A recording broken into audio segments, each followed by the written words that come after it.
সবাইকে আমার চ্যানেলে স্বাগতম। আশা করি সবাই ভালো আছেন। আজকের ভিডিও টপিক হচ্ছে স্বামীকে নিজের আওতায় রাখার তদবির।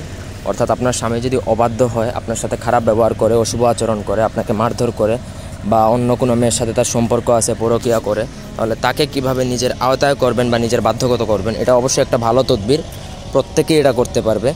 তো সবাইকে আমি অনুমতিও দিব পুরো ভিডিওটা না টেনে শেষ পর্যন্ত দেখবেন। আমার চ্যানেলটা অবশ্যই সাবস্ক্রাইব করবেন, লাইক কমেন্ট শেয়ার করবেন। আর আপনারা যদি আমাদেরকে দিয়ে কোনো ব্যক্তিগত কাজ করাতে চান, সেক্ষেত্রে স্ক্রিনে দেওয়া নাম্বারে চাইলে এই মুহূর্তে বা হোয়াটসঅ্যাপে যোগাযোগ করে যে কোনো কাজ করাতে পারবেন, দেশে অথবা দেশের বাইরে থেকে। এই তদবিরটা অত্যন্ত শক্তিশালী এবং পাওয়ারফুল। যারা এই তদবির দ্বারা এক বিশ্বাসে কাজ করছে, তারাই একমাত্র এই তদবিরের গুণাগুণ সম্পর্কে জানে যে কতটা শক্তিশালী এই তদবির।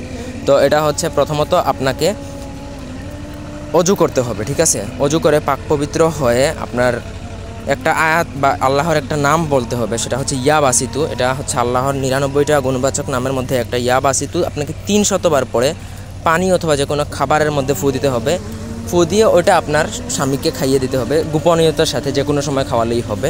এইভাবে যে কোনো 3 দিন 7 দিন, সব থেকে ভালো হয় আপনি 21 দিন বা 41 দিন পর্যন্ত করেন। 3 দিনের মধ্যে একটা ফলাফল দেখতে পাবেন, 7 দিনের মধ্যে আরও ভালো ফলাফল পাবেন।